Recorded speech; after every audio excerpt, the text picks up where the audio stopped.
Hey guys, welcome back to my YouTube channel invest my way. आज मैं आपको Inox wind limited के बारे में बताने जा रहा हूं कि ये फंडामेंटली कितना स्ट्रांग है या फिर नहीं, क्या हमें इन्वेस्टमेंट करना चाहिए या फ्रेश एंट्री करनी चाहिए कि नहीं, वो मैं आज आपको बताऊंगा बैलेंस शीट के थ्रू। तो इस कंपनी का मार्केट कैपिटलाइजेशन देख सकते हैं 21,656 करोड़ का है और करंट प्राइस है 166 रुपए का। और इस कंपनी ने हाई जो लगाया 262 रुपए का और लो जो लगाया 124 रुपए का। बुक वैल्यू देख सकते हैं 20 रुपये 50 पैसे का है। कंपनी का पी 70 रुपये का है, ठीक है, 70.1 का है। और कंपनी आपको डिविडेंड नहीं देती है। कंपनी का फेस वैल्यू देख सकते हैं 10 का है, 10 रुपये का। और आर ओ ई नेगेटिव में है एंड आर ओ सी 4.26 का, वो कुछ खास है नहीं। इस कंपनी का R O C R O ई कुछ खास है नहीं, ठीक है। अब कंपनी का देख सकते हैं प्लेज, इसका शेयर जो है वो कितना गिरवी है 1.91%, ठीक है। ये देखने वाली बात है कि यहाँ पे इतना कुछ परसेंट है यहाँ पे प्लेज। अब कंपनी का जो सेल देख सकते हैं 81% है और यहाँ प्रॉफिट 5083% का है, ठीक है। लेकिन 3 सालों में देख सकते हैं कंपनी का जो ग्रोथ हुआ है 34.9% जो सेल का ग्रोथ हुआ है, लेकिन प्रॉफिट 3 सालों में जो हुआ है 23.9% का हिसाब से। तो यहाँ से अगर देखा जाए तो क्या क्या अच्छी बात है कि अच्छी बात तो यहाँ ये है कि जो प्रॉफिट हुआ है, ठीक है, वो 5083% के हिसाब से वो पहला चीज इतना परसेंट हुआ है। फेस वैल्यू 10 है, दो चीज। और पी भी 70 का, ये अच्छी बात है, ठीक है। बाकी यहाँ तक देखने के लिए कोई भी अच्छी चीज नहीं है। यहाँ पे शेयर प्लेज है, R O and R O C कुछ खास है ही नहीं इस कंपनी का। डिविडेंड देती भी नहीं है कंपनी, ठीक है।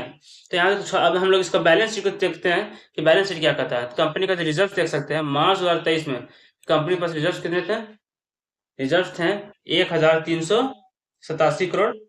और उसके अगले साल कंपनी पास रिजर्व हो गए 1371 करोड़। तो रिजर्व थोड़ा सा घट गए। अब सितंबर 2024 में क्या हुआ कि 1365 करोड़, मतलब धीरे धीरे रिजर्व कम हो रहे हैं और कर्ज बढ़ रहा है। देख सकते हैं मार्च 2023 में 2416 करोड़ का था और यहाँ पे कर्ज बढ़ के 3248 करोड़ हो गया। फिर उसके अगले अगले बार 3543 करोड़ का यहाँ पे कर्ज, मतलब रिजर्व्स घट रहे हैं। कंपनी का जो कैश मनी है वो घट रहा है और कंपनी का कर्ज बढ़ रहा है धीरे धीरे, ठीक है। अब कंपनी का सेल्स भी देख लेते हैं। तो कंपनी का सेल देख लेते हैं मार्च 2022 से 625 करोड़, 733 करोड़, 1743 करोड़, ठीक है। सेल तो कंपनी के बढ़ रहा है लेकिन उसी गति से वहां पे कर्ज भी बढ़ रहा है। अब कंपनी का प्रॉफिट भी देख लेते हैं। मार्च 2023-22 में माइनस में है, देख सकते हैं प्रॉफिट -483 करोड़ का। फिर उसके अगले मार्च 2023 में अगले साल माइनस 712 करोड़ का। फिर मार्च 2024 में -53 करोड़ का। तो इसका भी जो प्रॉफिट है वो तो नेगेटिव में जा रहा है, ठीक है। अब इस कंपनी में इन्वेस्ट करना चाहिए फिर नहीं करना चाहिए, आप मेरे को इस वीडियो के नीचे कमेंट करके बताएं। लेकिन इस कंपनी में इन्वेस्टमेंट के लायक यहाँ कुछ है ही नहीं, क्योंकि कंपनी के पास जो रिजर्व है वो घट रहा है, कर्ज बढ़ रहा है और कंपनी में 3 4 सालों से कंपनी आपको प्रॉफिट दे ही नहीं रही है। और कंपनी का सेल तो बढ़ रहा है, कंपनी का सेल तो बढ़ रहा है लेकिन नेगेटिव उसका प्रॉफिट आ रहा है। तो यहाँ तक और कंपनी का R O C and R O E दोनों ही खराब है। तो यहाँ से ओवरऑल देखा जाए तो कंपनी इन्वेस्टमेंट के लायक नहीं है और इस तरह की कंपनी से आप बचें और इन्वेस्टमेंट ना करें।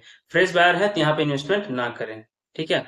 और अगर आप पहले से खरीद के रखें तो होल्ड करें और अच्छी दाम में मिल के आपको उससे निकल जाए तो वही बेहतर होगा।